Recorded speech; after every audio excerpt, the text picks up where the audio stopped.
ભાવનગર રેન્જના ચોથા આઈજી તરીકે રાજેન્દ્ર અંસારીએ ચાર્જ સંભાળ્યો છે।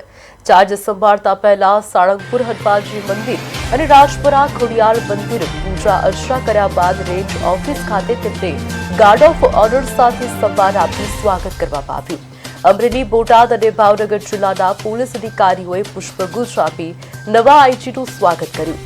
ભાવનગર રેન્જના નવા ઇન્સ્પેક્ટર જનરલ ઓફ પોલીસ તરીકે રાજેન્દ્ર અંસારીએ ચાર્જ સંભાળ્યો છે। ગુરુવારે ભાવનગર સ્થિત આઈજીપી કચેરી ખાતે ગાર્ડ ઓફ ઓનર આપી તેમનું સન્માનપૂર્વક સ્વાગત કરવામાં આવ્યું।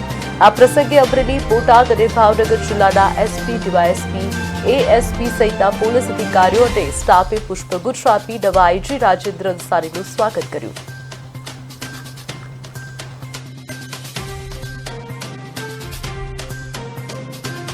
મહત્વની જે જવાબદારી છે એ એના કાર્યક્ષેત્રમાં કાયદો અને વ્યવસ્થાની પરિસ્થિતિ સારી રીતે જળવાઈ રહે તે રીતેની છે।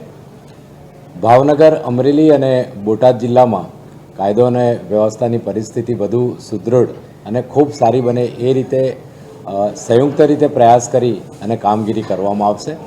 બીજું, વર્તમાન સમયની અંદર સાયબર ક્રાઇમના ગુનાઓ ખૂબ બને છે, તો એક તો જનતામાં અવેરનેસ ફેલાય એ માટે કાર્યક્રમોનું આયોજન કરવામાં આવશે।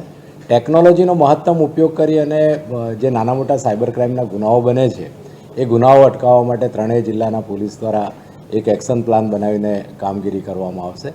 તે સાથે જે નશાકારક પ્રવૃત્તિઓ છે એને નાબૂદ કરવા માટે અને અંકુશમાં રાખવા માટે પોલીસ દ્વારા ઘનિષ્ઠ અને સનિષ્ઠ પ્રયાસો કરવામાં આવશે।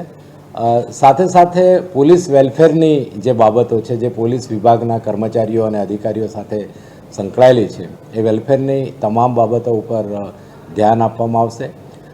બાકી પોલીસ વિભાગની અંદર જે વહીવટી કામગીરી છે એમાં પેન્ડન્સીનું પ્રમાણ કેટલું છે એનું એનાલિસિસ કરી અને ખૂબ ઝડપથી એનો નિકાલ થાય અને કામગીરી એકદમ સરળ બને એ રીતે પ્રયાસ કરવામાં આવશે।